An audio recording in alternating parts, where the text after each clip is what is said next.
Good day, Bagumbongians! Welcome to our new normal class. I am Mr. Zoran Pivaldissimo, and here with me are my co-teachers who will also be your teachers for the whole school year. That's correct. You do not only have one teacher for this school year, but you have 5 teachers. I am Mrs. Tessie Andres. Tama ka dyan, Ma'am Tess. 2 heads are better than 1. 5 pa kaya? Di bongga, di ba? I am Mrs. Feli Conde. That's correct, Ma'am Feli. Together, we are doing the new normal form of teaching and learning process. I am Ma'am Pamela Cruz. And together, let us learn about Grade 10 Housekeeping. I'm Sir Vic Abad.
We are your housemates.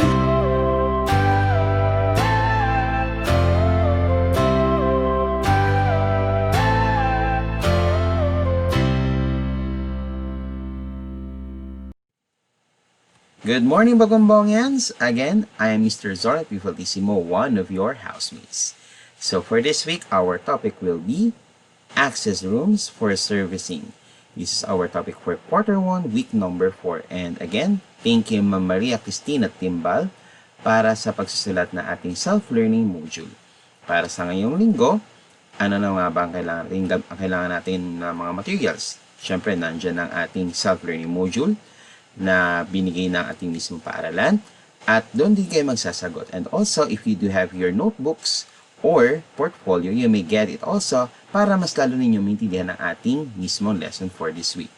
Again, so sa mga hindi pa nakasubscribe sa ating mismo YouTube channel, mag-subscribe na kayo at i-click ang ating bell button para ma-notify kayo sa ating mga weekly uploads or weekly video lessons para mas madali nyo matutunan ang ating lesson every week. And also, i-like ang ating mismong video at mag-leave din ng comment if you want to get a shout out from us, your housemates, or the online teachers in housekeeping. So ano nga ba ang mga topic na dapat nating abangan para sa ngayong linggo? Number 1, basic terminologies and door signs. Number 2, classification of guest rooms and types of suites. Number 3, provision of guests and security in hotel establishment. So these 3 topics will be discussed by our co-housemates or your online teachers in housekeeping by una si Ma'am Feli Conde, sunod si Ma'am Tessie Andres, and last but not least, our master teacher, Mr. Vic Abad. And for our activities, it will be discussed by Ma'am Pamela L. Cruz. Now, what are our expectations? Ano nga bang ina-expect nating matutunan after this lesson? Expectations.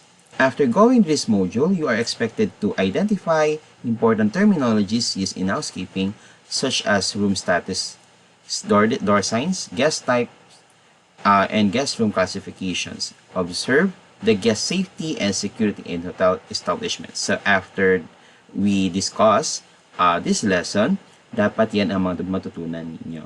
Okay. Now, before we discuss our lesson for this week, let us first have a quick pre-test. Ang pre-test again class ay ginagamit namin mga teachers para malaman kung ilan sa inyo ang may alam na tungkol sa mismo lesson natin para sa ngayong linggo. And also para malaman namin kung gaano nga ba kalalim na ang inyong pagkakaalam o pagkatuto sa mismong lesson natin.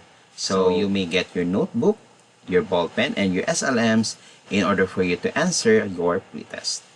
Okay, so let us start. Number 1. A room that is vacant and can be assigned to the guest. It is a room that is vacant and can be assigned to the guest. Letter A. Clean and vacant. B. Check out. C. Out of order. Or letter D. Occupied. Number 2. It refers to a detailed process in which guest rooms are systematically checked for cleanliness and maintenance.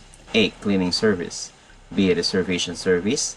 C. Turn down service. Or letter D. Room inspection. Number 3. This refers to a well-renowned guest, like a high-ranking official or executive, who warrants a special treatment and handling. Letter A. Very important person. B. Joiner. C. Very intimate person. Or letter D. Very independent traveler. Number 4. It is a room with the 2 twin or 2 single beds, good for 2 person. A. Single room. B. Connecting rooms. C. Twin room. Or letter D. Double room. Number 5. What do you call a room that is rentable, thus not assignable? A. Occupied. B. Vacant and clean. C. Locked out. Or letter D. Out of order. Number 6. Rita is looking for a room that is economical in rate, usually has standard facilities like aircon, TV, and other amenities. What type of room is she looking for? A. Economy. B. Studio room. C. Deluxe. D. Connecting rooms. Number 7. Ara is assigned cleaner of the day when she notices a suspicious object near the elevator. What safety measure will she do to ensure the safety of the guests in the hotel? Letter A. Ignore the object. B. Touch the object and check what's inside the bag. C. Throw the object immediately to the trash bin. Or letter D. Do not touch the object and report immediately to the manager on duty and security personnel. Number 8. How are you going to secure or protect your guest from possible enemies? Letter A. Give the guest information. B. Treat the guest information and whereabouts confidentially. Letter C. Give the guest room number if there is a visitor. Or letter D. Allow the guest visitor to go to the guest room. Number 9. The following measures are designed to protect guests from their possible enemies, who may be in disguise as a visitor, except letter A. Ask the guest name. B. If you're a room boy or a housekeeper, refer to the matter or to the front desk for this position. Letter C. If you are a desk clerk or telephone operator, give the room number. Letter D. If the visitor is not known by the guest and appears to have a suspicious motive, do not allow her or him to locate the guest. And lastly, number 10, which of the following is a correct statement in securing the safety of the guest? A. Always be alert for safety hazards found in guest room or elsewhere. Letter B. More strict measures must be taken care of to the security dignitaries, VIPs, or government officials. Letter C. Rooms for safety hazards should not be sold for occupancy until the defect has been corrected. Or letter D. All of the above. So that is our pretest for this week, and you may now answer or you may now send your answers to your respective GCs or to your Google Classrooms. So to discuss our looking back, let us have Ma'am Pamela L. Cruz to discuss those. Good day, class. Let us look back with our previous lesson. Looking back, you have learned that the trolley and all the equipment in it is the extension of the housekeeping personnel. Without this, the task will harder to achieve. Now that you have already know the proper ways on how to set up trolley or caddy, let us have a short review of this lesson by answering the exercises below. Okay, exercise number 1, true or false. Identify each statement, whether the statement is correct or not. Write the word true if the statement is correct and false if it is wrong. Write your answer on a separate sheet of paper. Let us start. Number 1. The cart should be lightweight, easy to clean, and easily maneuverable. Number 2. The cart has to be always well organized and well stocked before starting each shift. Number 3. Never overstock or understock the cart. Number 4. Don't record the items loaded on the cart on the room assignment sheet. And number 5, the amount of supplies on the cart depends on the number and type of rooms to be serviced on the assigned floor. Let us go now in exercise number 2. Give 10 examples of guest room supplies loaded in the cart. You have to write it from 1 to 10.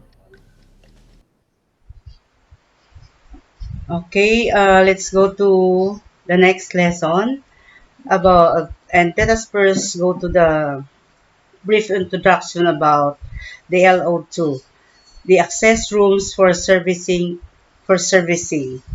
Room inspection is detailed process in which guest rooms are systematically checked for cleanliness and maintenance.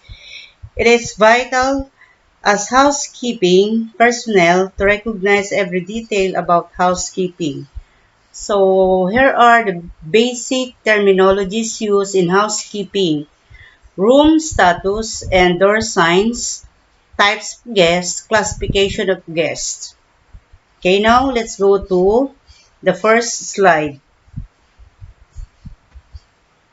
The room status terminologies and door signs. We have here the room status and we have the description.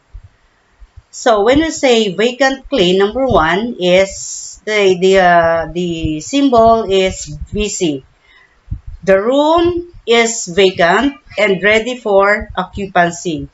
So mean to say the room is not yet occupied, and when there is someone want to occupy that room, pwede natin silang i-accommodate sa room na yan kasi vacant yung room. Okay, now, let's go to number 2, occupied. The symbol is OCC. The room is registered to a current guest. Mean to say, mayroon tayong guest na sa loob. Okay, next is unchanged. So, when we say unchanged, we have the two rooms unchanged. So, the room is vacant but not yet cleaned. Okay, so when we say the room is vacant but not yet cleaned, the room is occupied but not yet cleaned but due to the guest request not to disturb. Okay, next is number 4. Do not disturb, or the symbol is DND. Do not disturb the guests who are currently occupying the room. Okay, hindi sila pwedeng maistorbo dahil sila ay nangangailangan ng katahimikan at gusto nilang mag-relax. Okay, next, number 5 is sleep out, or the symbol is SO. The room is reported as occupied but was not used, and guests may have left. Nakaalis na yung room, nakaalis na yung guest. So, ang room ay hindi na occupied and hindi pa siya nagagamit. So, kung mayroong gustong guest na nag-check-in, pwede nating ipagamit yung room na yon. Okay, next. The room is reported as occupied, okay, but not used, and guests may have left. Next is number 6. Out of order. Symbol is OOO. The room is not rentable, thus not assignable. Okay? Next is number 7. It is reserved for a guest who expected to arrive within the day, or that is what we call block and the symbol is BLO. Okay, now let's go to the next slide. We have number 8, stay over. Guests will stay in the room at least one more night. Okay? So the guests will stay in the room at least one more night. Mean to say, uh, it is reserved for a guest who is expected to arrive within the day. No. Excuse me. This is number 8. Guests will stay in the room at least one more night. So, nag-extend yung guest. Gusto pa nilang mag-stay doon, and they want to stay for another night. So, they have to extend. Okay, next is number 9, due out. The guest has indicated that it is the last day he will use the room. Okay, there is a respected day, due date or due out. Ibig sabihin, sa araw na yan, ay ni-expect na yung guest ay oras na para or that day or that night will be the last day he will use the room. Yan yung huling araw para mag-stay sila sa room na yon. Okay, number 10, we have a guest has departed. So, number 10, a guest has departed. Mean to say, it is, pag sinabi natin departed, umalis na yung guest. Okay, malis na, wala nang tao yung room na yon. And then number 11 is lockout. Lockout means guests have requested and have been allowed in an extension. Guest items still in the room, but guests will be denied access until management approval of re-entry. Okay, the guest items still in the room, but guests will be denied access until management approval of the re-entry. Okay, so lockout. Okay, next is number 12.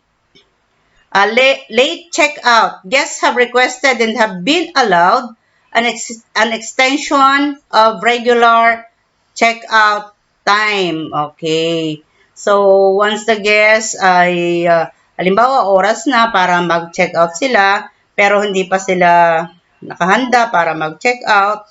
Okay. So, hihingi sila ngayon ng extension, another extension, para payagan sila ng hotel owner o yung management na mag-extend ng time. Okay.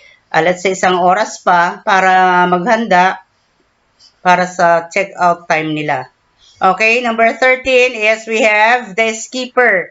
Skipper, number 13, the guest has left the hotel without planning to settle his account. Oh, come on. Okay, so yun ay, kumbaga, umalis yung guest o nang hindi nakakapagbayad without planning to settle his account. Hindi sila nagbayad. Okay, so po pwede nilang habulin yon kasi may mga address naman sila o kinukuha naman yung kanilang mga identity bago pumasok ng hotel. Okay, number 14 is very important, or we have the BIP, very important person. Okay, very important person refers to a well-renowned guest like a high-ranking official or executive who warrants special treatment and handling. Okay, who wants special treatment and handling. So, ito yung mga BIP, mga importanteng tao na kung saan ay kinakailangan nila o nangangailangan ng important treatment. Pag-aasikaso, papaano mo sila asikasuhin, kailangan yan. Halimbawa ay katulad ng bumisita rito yung mga presidente ng iba't ibang bansa, so kailangan silang iyan ng special treatment and handling. Okay, now let's go to the next slides. Room status. Okay, we have number 15, a very important person or the VVIP. This refers to highly renowned persons who deserves extra special treatment. Okay, katulad din yun ng VIP, pero ito ay mas nakatataas na tao. Mas mataas kaysa dun sa mga VIP, dun sa number 14. Next is free independent traveler or the fit or for individual tourists. It refers to a tourist or a traveler who is traveling alone or is not with any group tour groups. Next, the last one is the joiner. This refers to a person joining another guest in the room. Ibig sabihin, dalawa sila or tatlo pa sila doon sa room na yon. Okay, katulad ng number 16 naman, siya ay independent traveler. Wala siyang kasama. Okay? So, naintindihan ba yung lesson natin ngayon, mga anak?